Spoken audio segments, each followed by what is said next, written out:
Rent of Land. By Karl Marx. From the Economic and Philosophic Manuscripts of 1844. Landlord's right has its origin in robbery. The landlords, like all other men, love to reap where they never sowed, and demand a rent even for the natural produce of the earth. Quotations by Adam Smith. The rent of land, it may be thought, is frequently no more than a reasonable profit or interest for the stock laid out by the landlord upon its improvement. This, no doubt, may be partly the case upon some occasions. The landlord demands 1. A rent even for unimproved land, and the supposed interest or profit upon the expense of improvement is generally in addition to this original rent. 2. Those improvements, besides, are not always made by the stock of the landlord, but sometimes by that of the tenant. When the lease comes to be renewed, however, the landlord commonly demands the same augmentation of rent as if they had been all made by his own. 3. He sometimes demands rent for what is altogether incapable of human improvement. End of quotations by Adam Smith. Smith cites as an instance of the last case kelp. Quotations by Adam Smith. A species of seaweed, which, when burned, yields an alkaline salt, useful for making glass, soap, etc. It grows in several parts of Great Britain, particularly in Scotland, upon such rocks only as lie within the high water mark, which are twice every day covered with the sea, and of which the produce, therefore, was never augmented by human industry. The landlord, however, whose estate is bounded by a kelp shore of this kind, demands a rent for it as much as for his corn fields. The sea in the neighborhood of the islands of Shetland is more than commonly abundant in fish, which make a great part of the subsistence of their inhabitants.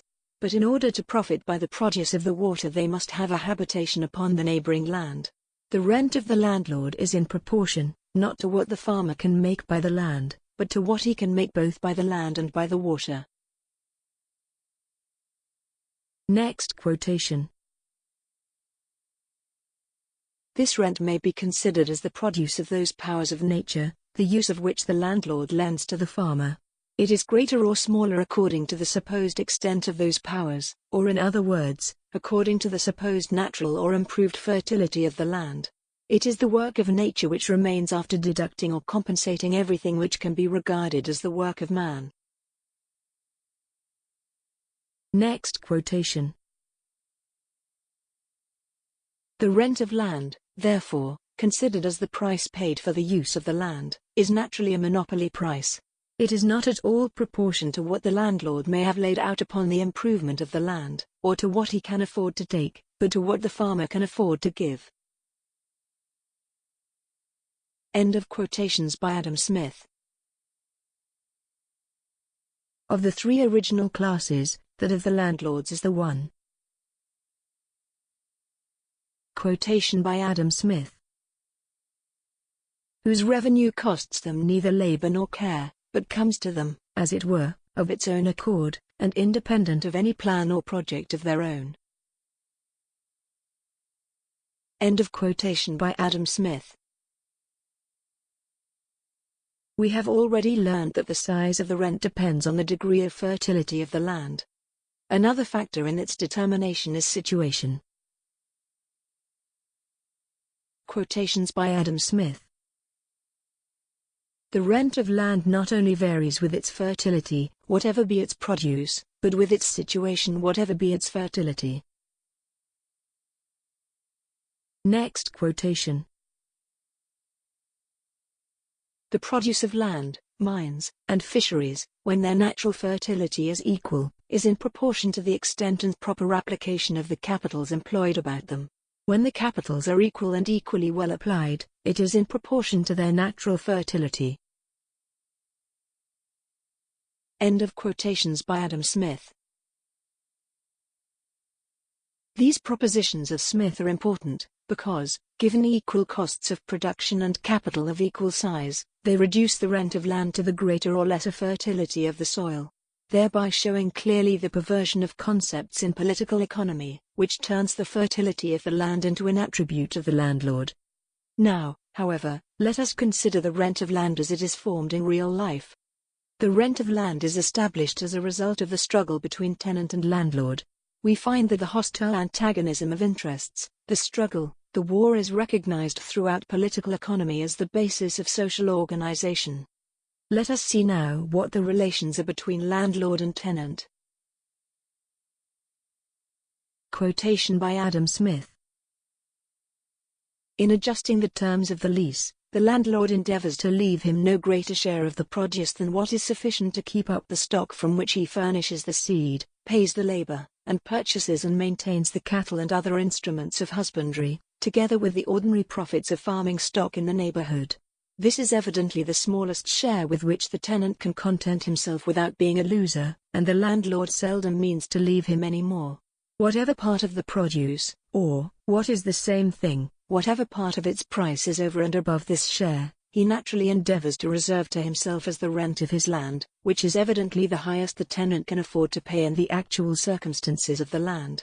This portion, however, may still be considered as the natural rent of land, or the rent for which it is naturally meant that land should for the most part be let. End of quotation by Adam Smith.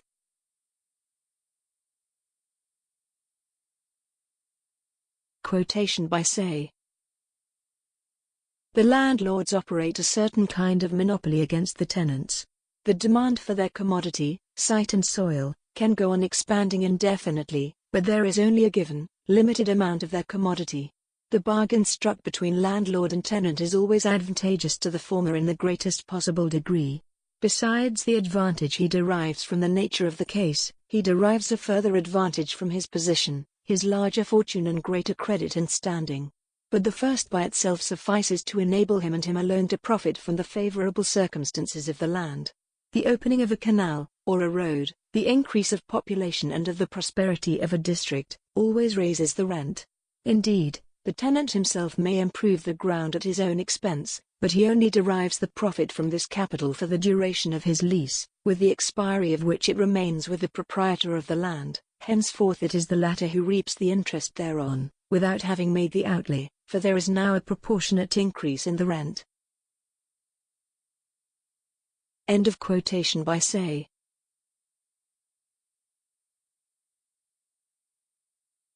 Quotations by Adam Smith. Rent, considered as the price paid for the use of land, is naturally the highest which the tenant can afford to pay in the actual circumstances of the land.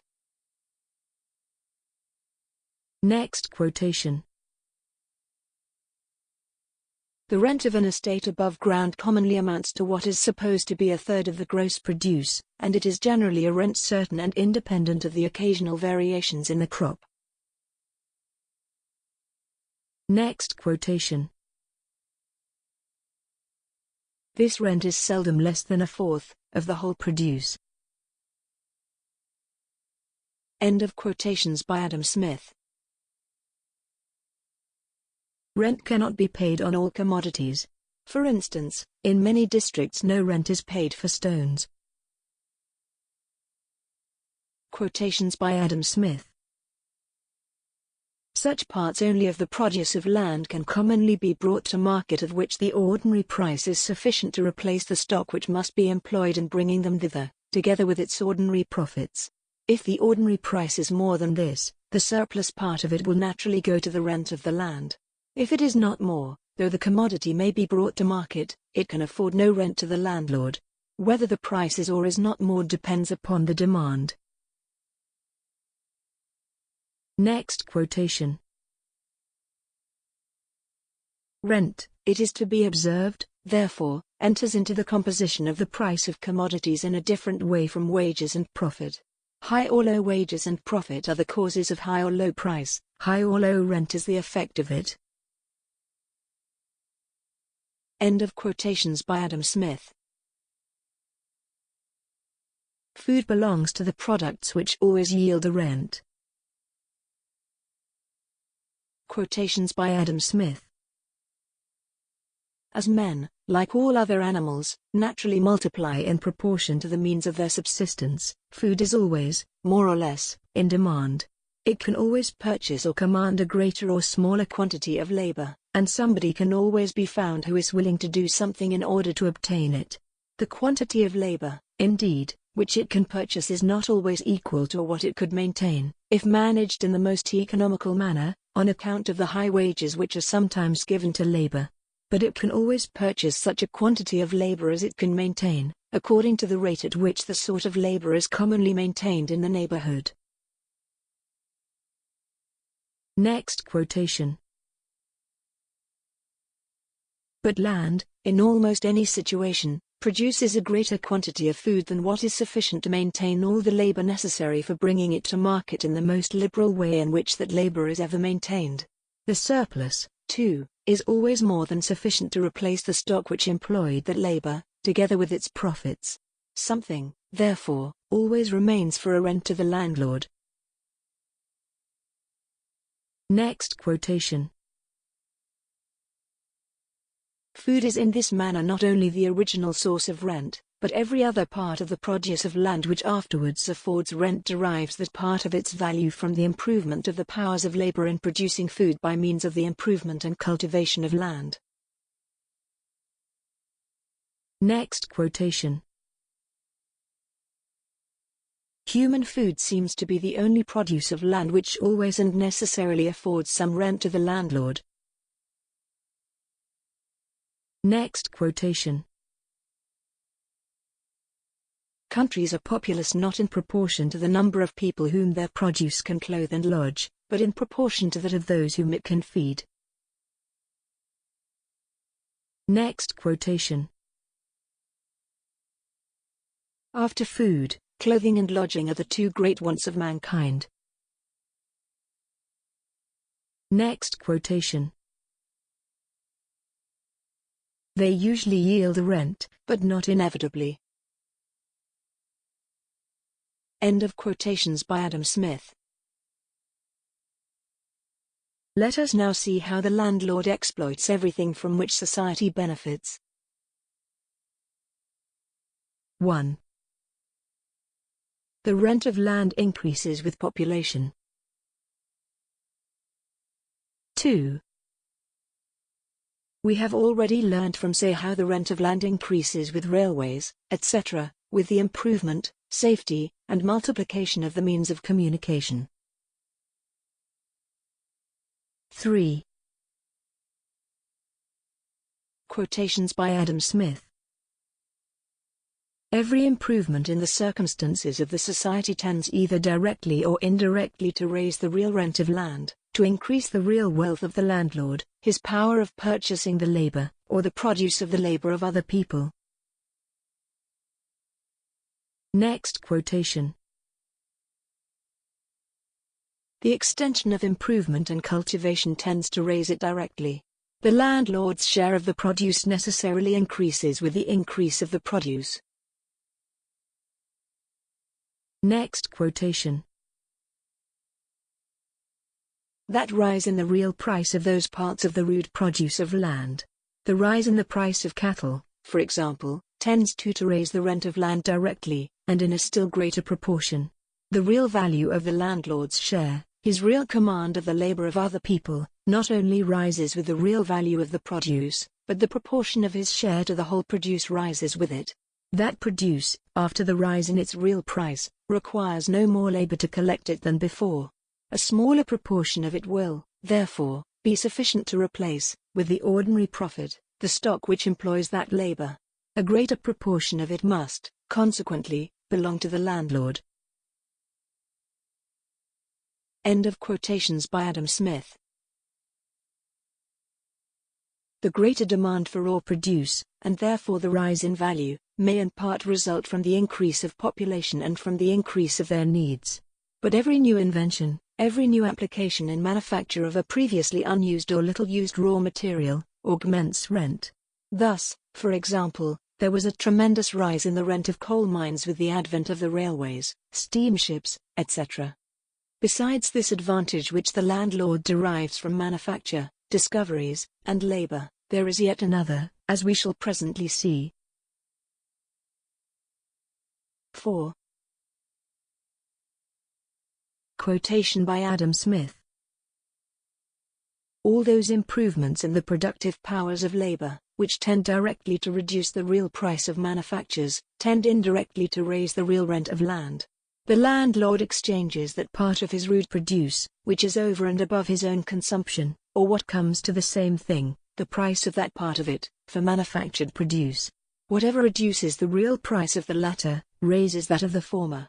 An equal quantity of the former becomes thereby equivalent to a greater quantity of the latter, and the landlord is enabled to purchase a greater quantity of the conveniences, ornaments, or luxuries, which he has occasion for.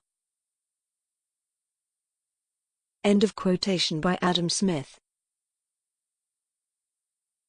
But it is silly to conclude, as Smith does, that since the landlord exploits every benefit which comes to society, the interest of the landlord is always identical with that of society. In the economic system, under the rule of private property, the interest which an individual has in society is in precisely inverse proportion to the interest society has in him, just as the interest of the usurer and the spendthrift is by no means identical with the interest of the spendthrift. We shall mention only in passing the landlord's obsession with monopoly directed against the landed property of foreign countries, from which the Corn Laws, for instance, originate. Likewise, we shall here pass over medieval serfdom, the slavery in the colonies, and the miserable condition of the country folk, the day laborers, in Great Britain. Let us confine ourselves to the propositions of political economy itself. 1. The landlord being interested in the welfare of society means, according to the principles of political economy, that he is interested in the growth of its population and manufacture, in the expansion of its needs, in short, in the increase of wealth, and this increase of wealth is, as we have already seen, identical with the increase of poverty and slavery. The relation between increasing house rent and increasing poverty is an example of the landlord's interest in society. For the ground rent, the interest obtained from the land on which the house stands, goes up with the rent of the house. 2. According to the political economists themselves, the landlord's interest is inimically opposed to the interest of the tenant farmer, and thus already to a significant section of society. 3. As the landlord can demand all the more rent from the tenant farmer the less wages the farmer pays, and as the farmer forces down wages all the lower the more rent the landlord demands, it follows that the interest of the landlord is just as hostile to that of the farm workers as is that of the manufacturers to their workers. He likewise forces down wages to the minimum. 4. Since a real reduction in the price of manufactured products raises the rent of land, the landowner has a direct interest in lowering the wages of industrial workers, in competition amongst the capitalists, in overproduction, in all the misery associated with industrial production. 5. While, thus, the landlord's interest, far from being identical with the interest of society, stands inimically opposed to the interest of tenant farmers, farm laborers, factory workers and capitalists, on the other hand, the interest of one landlord is not even identical with that of another, on account of the competition which we will now consider. In general, the relationship of large and small landed property is like that of big and small capital. But in addition, there are special circumstances which lead inevitably to the accumulation of large landed property and to the absorption of small property by it. 1. Nowhere does the relative number of workers and implements decrease more with increases in the size of the stock than in landed property. Likewise, the possibility of all-round exploitation, of economizing production costs, and of effective division of labor, increases nowhere more with the size of the stock than in landed property. However small a field may be, it requires for its working a certain irreducible minimum of implements, plough, saw, etc., whilst the size of a piece of landed property can be reduced far below this minimum. 2. Big landed property accumulates to itself the interest on the capital which the tenant farmer has employed to improve the land. Small landed property has to employ its own capital, and therefore does not get this profit at all. 3. While every social improvement benefits the big estate, it harms small property, because it increases its need for ready cash. 4. Two important laws concerning this competition remain to be considered. Alpha. The rent of the cultivated land, of which the produce is human food, regulates the rent of the greater part of other cultivated land. Ultimately, only the big estate can produce such food as cattle, etc. Therefore it regulates the rent of other land and can force it down to a minimum. The small landed proprietor working on his own land stands then to the big landowner in the same relation as an artisan possessing his own tool to the factory owner. Small property and the land has become a mere instrument of labor. Rent entirely disappears for the small proprietor, there remains to him at the most the interest on his capital, and his wages. For rent can be driven down by competition till it is nothing more than the interest on capital not invested by the proprietor. Beta. In addition, we have already learned that with equal fertility and equally efficient exploitation of lands, mines and fisheries, the produce is proportionate to the size of the capital. Hence the victory of the big landowner. Similarly, where equal capitals are employed, the product is proportionate to the fertility. Hence, where capitals are equal, victory goes to the proprietor of the more fertile soil.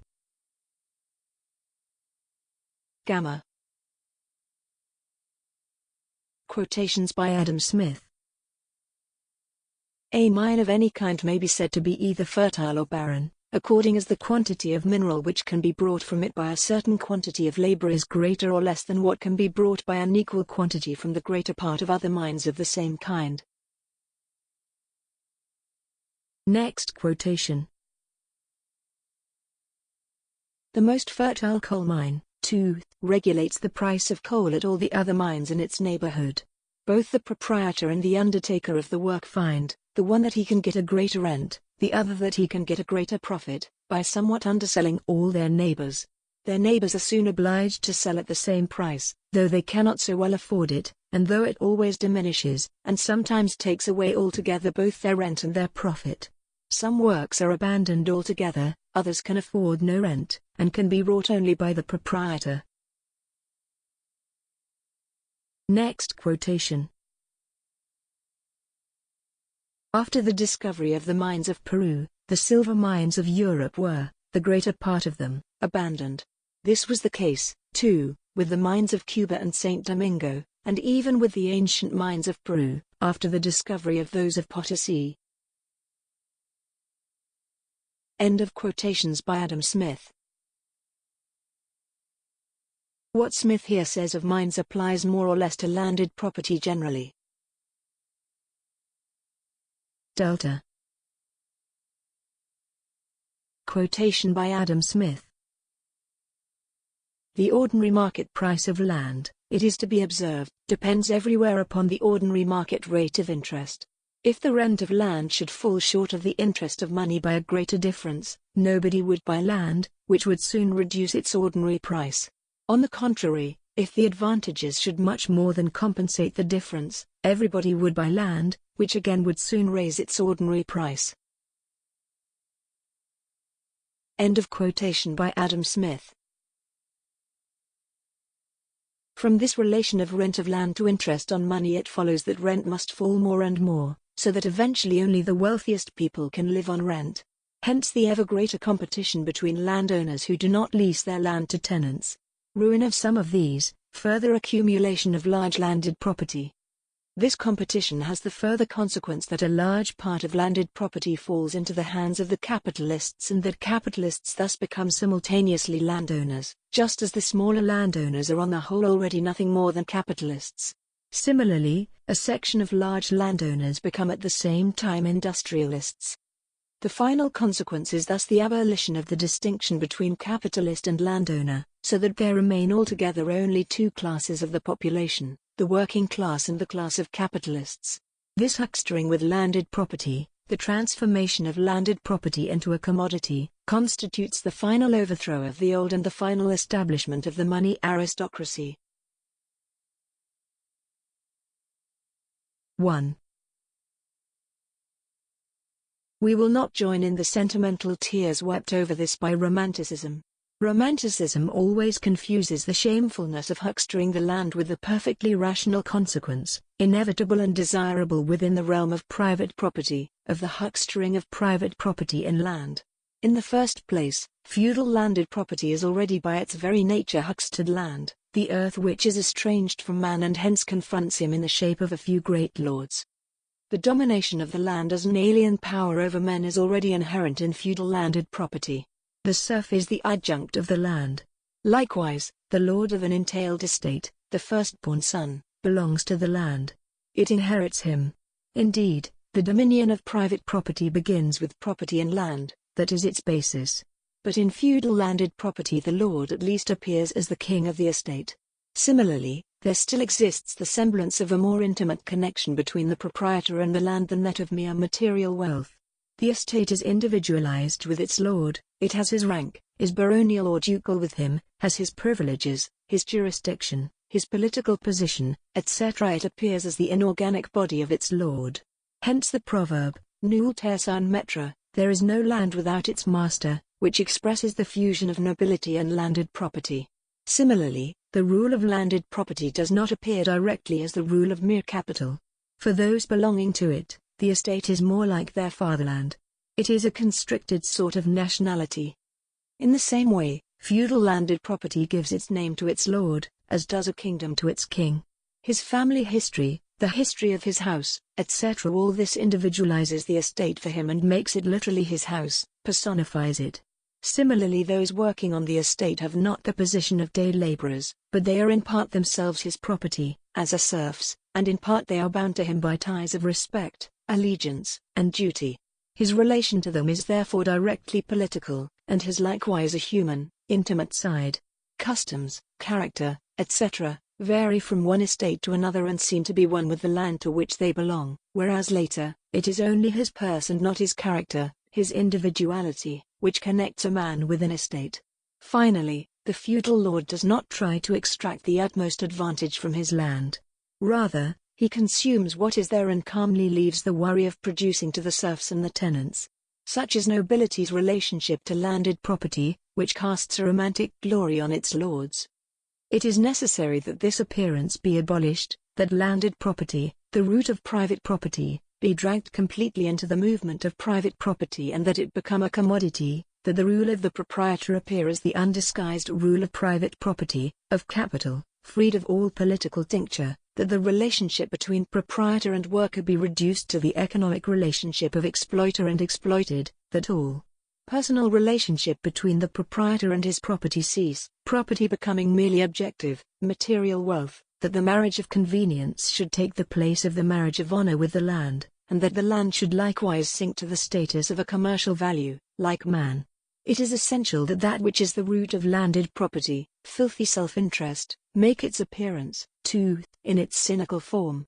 It is essential that the immovable monopoly turn into the mobile and restless monopoly, into competition, and that the idle enjoyment of the products of other people's blood and sweat turn into a bustling commerce in the same commodity.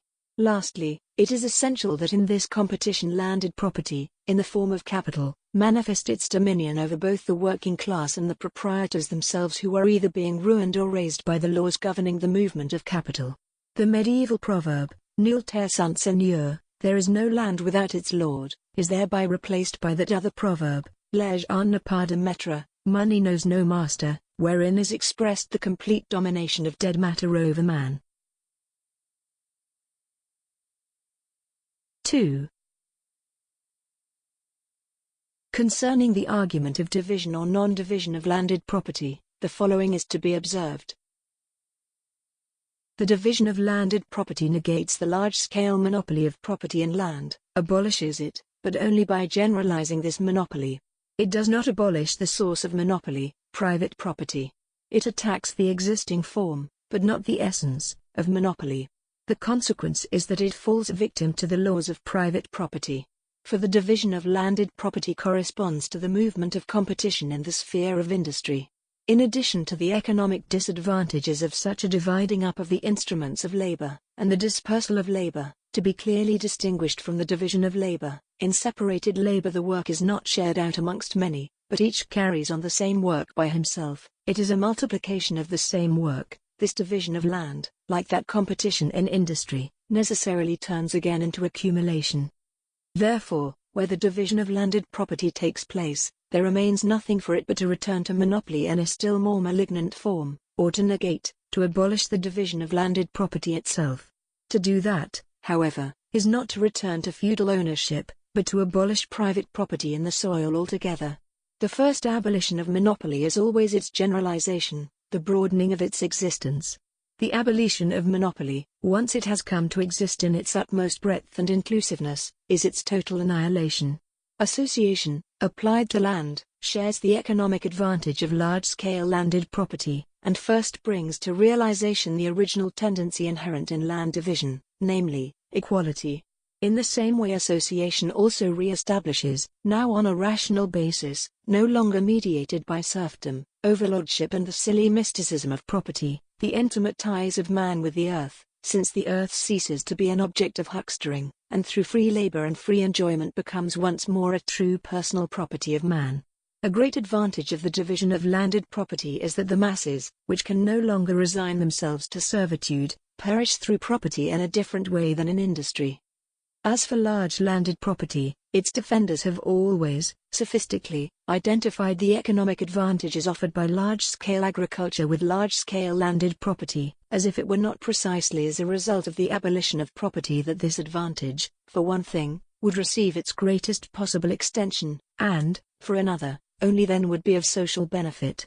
In the same way, they have attacked the huckstering spirit of small landed property, as if large landed property did not contain huckstering latent within it, even in its feudal form, not to speak of the modern English form, which combines the landlord's feudalism with the tenant farmer's huckstering in industry. Just as large landed property can return the reproach of monopoly leveled against it by partitioned land, since partitioned land is also based on the monopoly of private property, so can partitioned landed property likewise return to large landed property the reproach of partition, since partition also prevails there, though in a rigid and frozen form.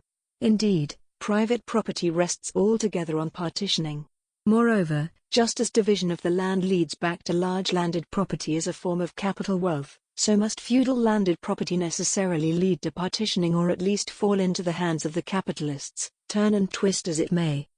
For large landed property, as in England, drives the overwhelming majority of the population into the arms of industry and reduces its own workers to utter wretchedness. Thus, it engenders and enlarges the power of its enemy, capital, industry, by throwing poor people and an entire activity of the country onto the other side. It makes the majority of the people of the country industrial and thus opponents of large landed property. Where industry has attained to great power, as in England at the present time, it progressively forces from large landed property its monopoly against foreign countries and throws it into competition with landed property abroad. For under the sway of industry landed property could keep its feudal grandeur secure only by means of monopolies against foreign countries, thereby protecting itself against the general laws of trade, which are incompatible with its feudal character. Once thrown into competition, landed property obeys the laws of competition, like every other commodity subjected to competition. It begins thus to fluctuate, to decrease and to increase, to fly from one hand to another, and no law can keep it any longer in a few predestined hands. The immediate consequence is the splitting up of the land amongst many hands, and in any case subjection to the power of industrial capitals. Finally, large landed property which has been forcibly preserved in this way and which has begotten by its side a tremendous industry leads to crisis even more quickly than the partitioning of land, in comparison with which the power of industry remains constantly of second rank. Large landed property, as we see in England, has already cast off its feudal character and adopted an industrial character insofar as it is aiming to make as much money as possible. To the owner it yields the utmost possible rent, to the tenant farmer the utmost possible profit on his capital. The workers on the land, in consequence, have already been reduced to the minimum, and the class of tenant farmers already represents within landed property the power of industry and capital. As a result of foreign competition, rent in most cases can no longer form an independent income. A large number of landowners are forced to displace tenant farmers, some of whom in this way sink into the proletariat. On the other hand, many tenant farmers will take over landed property, for the big proprietors, who with their comfortable incomes have mostly given themselves over to extravagance and for the most part are not competent to conduct large-scale agriculture, often possess neither the capital nor the ability for the exploitation of the land. Hence a section of this class, too, is completely ruined. Eventually wages, which have already been reduced to a minimum, must be reduced yet further, to meet the new competition. This then necessarily leads to revolution. Landed property had to develop in each of these two ways so as to experience in both its necessary downfall, just as industry both in the form of monopoly and in that of competition had to ruin itself so as to learn to believe in man.